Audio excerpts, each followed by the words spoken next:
4 years ago, Breath of the Wild was released for the Wii U and the Switch. It's probably like my favorite game ever, and for the longest time I wanted to do a video on it, so I decided to see how broken this game was. The answer is pretty broken, actually. Not the Elder Scrolls V Skyrim level of broken, but broken in its own unique way. So, let's just jump into it. Before we get too far into the video though, we need to discuss a game mechanic. When Link jumps off a ledge, nothing happens. Duh. However, this new game mechanic will slow down time. So when Link pulls out his bow when he jumps off, he slows down time. This is going to allow us to perform multiple glitches that really mess with physics. However, pulling out your bow during the air, I mean, already in the game that's pretty useful. I mean, you can just absolutely laser guardians.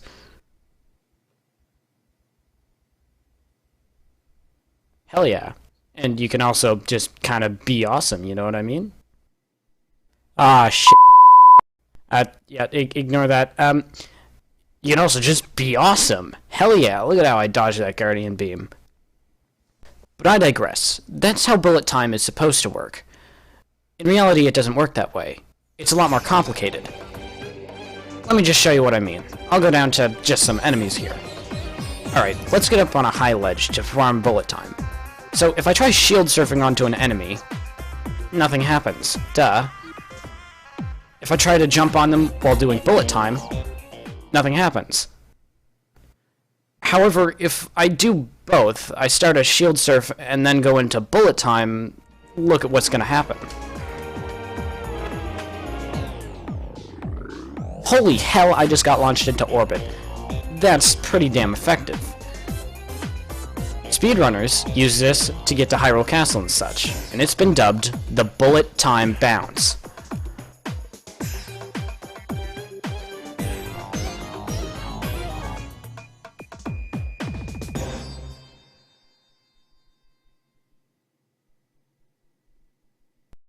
Okay, now the real question is, can I get the horse BTB? This is it. Come on, come on, come on, come on, come on, come on, come on, come on, come on. No! Damn it. Right, so now that you've seen how the effects of bullet time has on pulling out your bow in midair, it can also be triggered by doing a perfect parry with your shield. A perfect parry is just parrying with your shield at the exact right moment. The reason I bring this up is I just want to show off my awesome Guardian shield parries, so, you know, I would have an excuse to have that in the intro of this video. Moving on. I think now it's time to discuss our second use for bullet time. We call this the bomb impact launch. Not because we're actually blowing ourselves up with the bomb, but because we're blowing up another bomb that will launch us into the air. I know, it's kind of complicated, you'll just have to see it. To perform this glitch, ZL target with your shield, jump forward, place a bomb, and then go into bullet time, and then press up on the D-pad.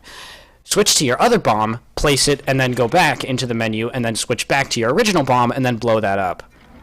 Once you do that, you'll get launched almost into orbit. Not as effective as a BTB launch, but still pretty damn effective for getting distance. As you can see, I just got launched off the Great Plateau going supersonic speeds.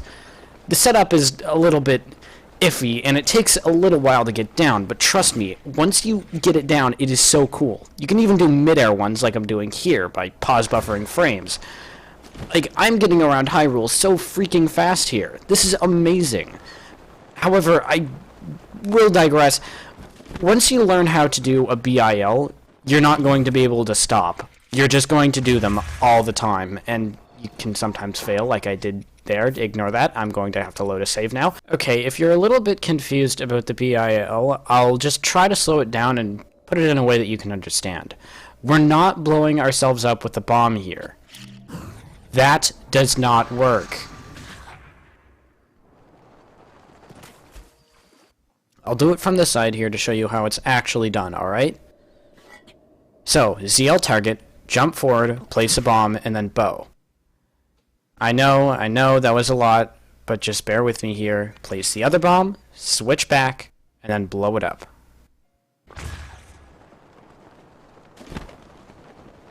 Overworld travel isn't the only use for the BIL though. You can actually do them in shrines to skip entire sections, or just the entire shrine itself. Which is really damn useful, especially if you're replaying the game on Master Mode and you just want to get those damn Spirit Orbs so that you can fight the Trial of the Sword as soon as you can. I just skipped that entire dungeon in like 2 seconds. That would have taken me like, I don't know, 8 minutes to do. It's a real great time saver, man, and I can do this in like almost any shrine. The only exception to this trick is these ones. The minor, moderate, and major tests of strength, because the entire shrine thing is blocked off by a giant wall, and usually you can get over it, but there really isn't any ledges to do things. Also, lag plays a big part in this. You can actually get lag stopped because the game actually does checks for Link's velocity and speed, which is basically the same thing, every frame, and by doing a BIL, we're kind of canceling that. But with lag, when the game lags, it's actually redoing these checks over and over again on different frames, so Link can actually kind of glitch out. It's hard to explain, just do it. I don't have time for this. Time to talk about the elemental weapons. Okay, I bet most of you are expecting if you swing the Great Flame Blade, nothing actually happens to the grass, which is really disappointing. But if you interrupt a swing by dropping your weapon, it actually sets the grass on fire. This can be used to instantly paraglide anywhere, which is actually really awesome. That same lingering elemental effect can even apply to something like the Great Thunderblade. What I highly recommend doing here is swinging the Great Thunderblade and then dropping it in the middle of that, and then also dropping a shield at the same time.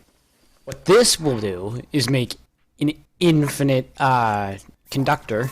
So if enemies come over, and he's stuck like this now, like forever until he dies. So I can go and take care of this guy, and he's just gonna stay there. That's it.